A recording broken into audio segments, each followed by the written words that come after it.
नमस्कार दोस्तों, मैं मनोज, आपका मनोज के 23 चैनल में स्वागत है। आज हम यूपी बोर्ड 2024 के बोर्ड परीक्षार्थियों के लिए महत्वपूर्ण वस्तुनिष्ठ प्रश्नों की श्रृंखला को लेकर आपके सामने फिर आए हुए हैं, जो 22 फरवरी को होने वाले हिंदी पेपर के लिए रामबाण साबित हो सकता है। तो चलिए बिना हम कुछ देरी किए प्रश्नों को देखते हैं। पहला प्रश्न हमारा है, जयशंकर प्रसाद जो छायावादी कवि हैं, जयशंकर प्रसाद ब्रजभाषा में किस उपनाम से कविता लिखते थे? रमाधर, रमाधार, मुंशी, कलाधर या प्रसाद? तो जयशंकर प्रसाद ब्रजभाषा में पूछा है। किस भाषा में? ब्रजभाषा में। तो किस उपनाम से कविता लिखते थे? तो ऑप्शन आपका सही हो जाएगा सी, कलाधर नाम से कविता लिखते थे। प्रश्न संख्या 2 हम देखते हैं, निम्नलिखित में से कौन प्रसिद्ध आलोचक है? इन चारों ऑप्शन में से कौन सा एक नाम है जो प्रसिद्ध आलोचक है? पहला ऑप्शन महादेवी वर्मा, दूसरा है आचार्य रामचंद्र शुक्ल, तीसरा है मुंशी प्रेमचंद, चौथा है जयशंकर प्रसाद। तो इनमें से कौन सा एक ऐसा नाम है जो आलोचना के क्षेत्र में प्रसिद्धि प्राप्त किए हुए हैं? तो आप लोगों को पता होगा आचार्य रामचंद्र शुक्ल। कौन है? आचार्य रामचंद्र शुक्ल। ऑप्शन बी सही हो जाएगा। और आचार्य रामचंद्र शुक्ल का हाई स्कूल के लिए बहुत ही इम्पोर्टेंट हो सकते हैं और हैं भी। इनसे इनका जीवन परिचय भी पूछ सकता है। इनके पाठ का नाम है मित्रता, जो हाई स्कूल के सिलेबस में है, और उससे व्याख्या भी पूछी जा सकती है और इनकी रचनाओं के बारे में भी पूछा जा सकता है। तो इसलिए बहुत ही इम्पॉर्टेंट हैं रामचंद्र शुक्ल। इनके बारे में आप लोग बहुत बारीकी से पढ़ लीजिएगा। अगला प्रश्न हम देखते हैं, प्रश्न संख्या 3, रीतिकालीन महाकवि भूषण की रचना है शिवा बावनी, दीपशिखा, सरोज स्मृति, परमाल रासो। तो इनमें से कौन सी रचना भूषण की है जो रीतिकालीन है? तो इनमें से आपका ऑप्शन सही हो जाएगा ए, शिवा बावनी। शिवा बावनी किसकी रचना है? भूषण की है। दीपशिखा किसकी है? महादेवी वर्मा की है। सरोज स्मृति निराला जी की है, सूर्यकांत त्रिपाठी निराला की। परमाल रासो किसकी है? इस परमाल रासो को ही हम आल्हा खंड भी कहते हैं, आल्हा खंड भी कहते हैं। और यह किसकी रचना है? जगनिक की। तो यह सभी रचनाएं हो गई इसी में। अगला प्रश्न है, प्रश्न संख्या 4, नई कविता का प्रवर्तक माना जाता है रामधारी सिंह दिनकर को, महावीर प्रसाद द्विवेदी को, जयशंकर प्रसाद को, सच्चिदानंद हीरानंद वात्स्यायन अज्ञेय को। तो नई कविता के प्रवर्तक आपके कौन होंगे? ऑप्शन डी सही होगा, सच्चिदानंद हीरानंद वात्स्यायन अज्ञेय सही हैं। और अज्ञेय ने ही तार सप्तक का भी प्रकाशन किया है, जो 4 तार सप्तक हैं। और इनका प्रकाशन वर्ष आप लोग याद कर लीजिएगा। पहला है 1943, दूसरा है 1951, तीसरा है 1959 और चौथा है 1979। ये चारों याद कर लीजिएगा। अगला प्रश्न देखते हैं, प्रश्न संख्या 5, गेहूं और गुलाब निबंध के लेखक कौन हैं? प्रताप नारायण मिश्र, रामवृक्ष बेनीपुरी, लल्लू लाल या यशपाल? तो गेहूं और गुलाब निबंध के लेखक कौन हैं? रामवृक्ष बेनीपुरी। ऑप्शन बी सही हो जाएगा। और यह भी ध्यान दीजिएगा, गेहूं और गुलाब की विधा भी पूछ सकता है, तो इसलिए हमने यहाँ पे पहले ही लिख दिया है निबंध के लेखक। गेहूं और गुलाब निबंध के लेखक कौन है? रामवृक्ष बेनीपुरी। प्रश्न संख्या 6 देखते हैं, त्रिवेणी किस विधा की रचना है?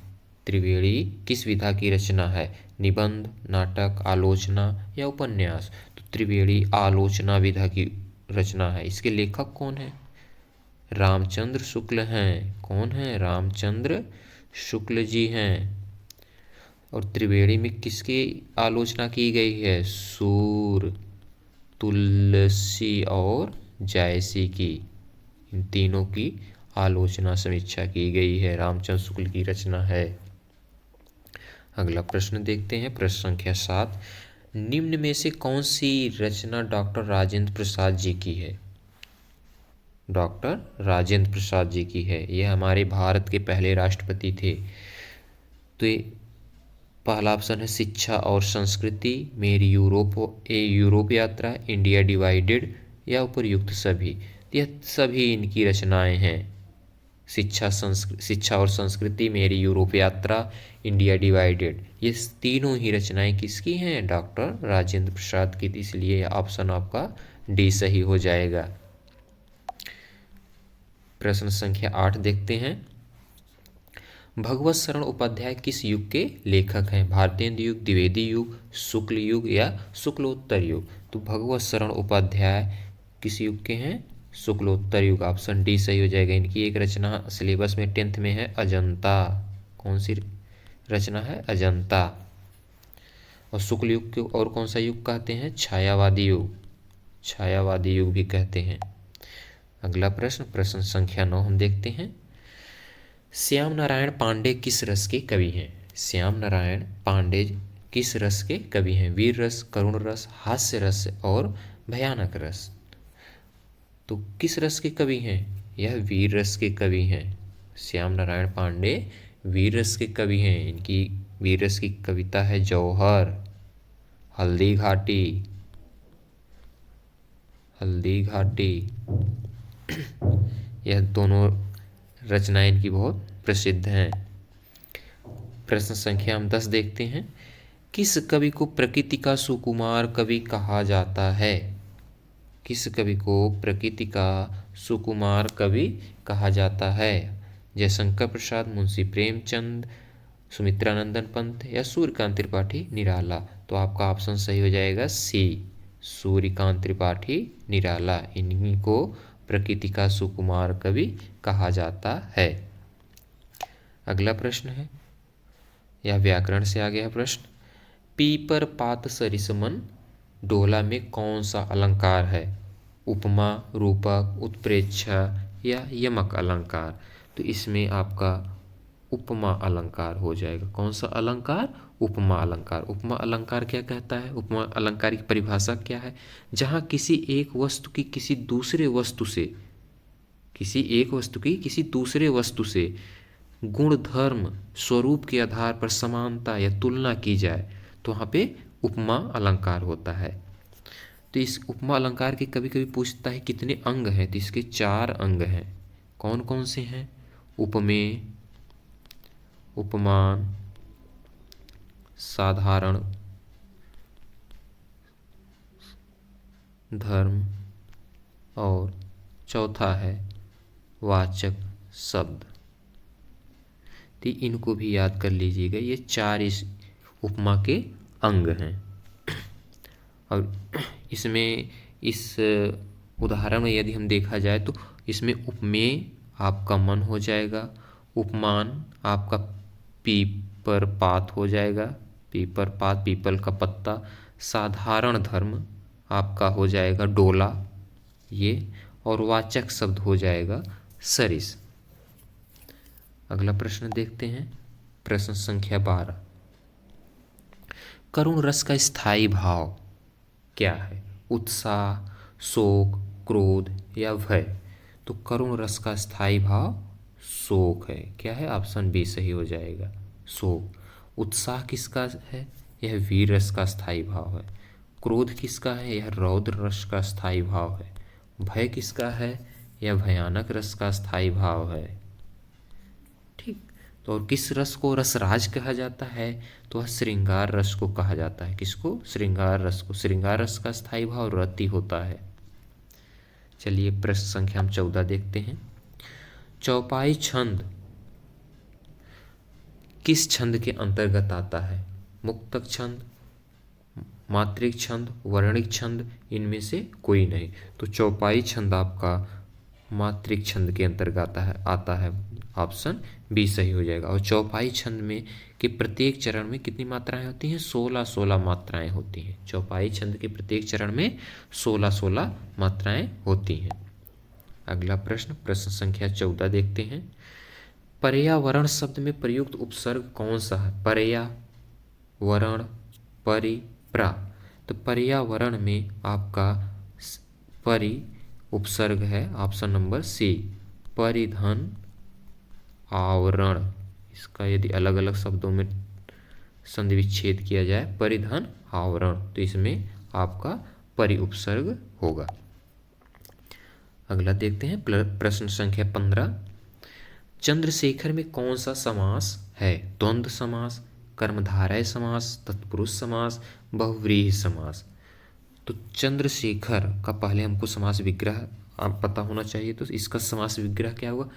चंद्रशेखर, चंद्रमा है शिखर पर जिसके, सिर पर जिसके। तो चंद्रमा किसके सिर पर होता है? शिव के, शंकर भगवान शिव। तो यहाँ पे तीसरा अर्थ दे रहा है, यहाँ पे चंद्रशेखर, चंद्रमा है शिखर पर जिसके अर्थात शिव शंकर। तो जहाँ पे तीसरा अर्थ प्रधान होता है, तीसरा पद, तो वहाँ पे बहुव्रीहि समास होता है। तो ऑप्शन आपका डी सही हो जाएगा। अगला प्रश्न देखते हैं, प्रश्न संख्या 16। श्री, हरिप्रिया, रमा किसके पर्यायवाची शब्द हैं? ये तीनों श्री, हरिप्रिया, रमा, ये किसके पर्यायवाची हैं? किस शब्द के? यमुना के, लक्ष्मी के, या सरस्वती के, या राधा जी के? तो यह आपका ऑप्शन सही हो जाएगा बी, लक्ष्मी के ये सब पर्यायवाची हैं। श्री लक्ष्मी को कहा जाता है, हरि प्रिया लक्ष्मी को कहा जाता है, रमा भी लक्ष्मी को कहा जाता है। तो ऑप्शन बी सही हो जाएगा, लक्ष्मी। अगला देखते हैं, प्रश्न संख्या 17। रचना के आधार पर वाक्य के कितने भेद होते हैं? रचना के आधार पर वाक्य के कितने भेद होते हैं? 1, 2, 3, 4। तो रचना के आधार पर वाक्य के 3 भेद होते हैं। कौन कौन से होते हैं यह भी हम देख लेते हैं। पहला होगा सरल वाक्य, दूसरा होगा संयुक्त वाक्य, तीसरा होगा मिश्रित वाक्य। कौन सा होगा? मिश्रित वाक्य। यदि रचना के आधार पर पूछे तो 3 होंगे, और यदि अर्थ के आधार पर पूछ ले तो 8 होगा। अर्थ के आधार पर 8 और रचना के आधार पर वाक्य के 3 भेद होते हैं। अगला प्रश्न हम देखते हैं, प्रश्न संख्या 18। क्रिया का वह रूपांतर जिससे वाक्य में क्रिया अथवा भाव की प्रधानता का बोध होता है उसे कहते हैं कर्मवाच्य, भाववाच्य, कर्तृवाच्य, इनमें से कोई नहीं। तो आपका जब यहाँ पे क्रिया अथवा भाव की प्रधानता हो तो वहाँ पे आपका बी ऑप्शन सही हो जाएगा, भाववाच्य। तो ऑप्शन बी सही होगा। अगला प्रश्न देखते हैं, प्रश्न संख्या 19। सुहाग शब्द का तत्सम रूप क्या होगा? स्वामी, सुहागा, सौभाग्य, या दुर्भाग्य? तो सुहाग शब्द का तत्सम सौभाग्य होगा। क्या होगा? सौभाग्य। ऑप्शन सी सही होगा, सौभाग्य सुहाग का तत्सम रूप है। और लास्ट प्रश्न हम देखते हैं कि तद पुल्लिंग शब्द का तृतीया विभक्ति एक वचन में रूप क्या होगा? तम, तेन, तस्य, तेसु। तो इनमें आपका बी ऑप्शन सही हो जाएगा, तेन। तो इसका रूप चलता है सह तौते, तम तौतान, तेन। तृतीया विभक्ति एक वचन पूछा है तो तेन होगा। तो यह था आज का हमारा हिंदी का मॉडल पेपर, और बहुत ही यह इम्पॉर्टेंट इसमें प्रश्नों को हमने संकलित किया है। तो इसको आप लोग बहुत ध्यान से देख लीजिए, जो बोर्ड परीक्षा में बहुत ही सहायक होगा आप लोगों के लिए। फिर जल्द ही दूसरा मॉडल पेपर हम बनाते हैं, तब तक के लिए आप लोग इसको पढ़िएगा ध्यान से। नमस्कार।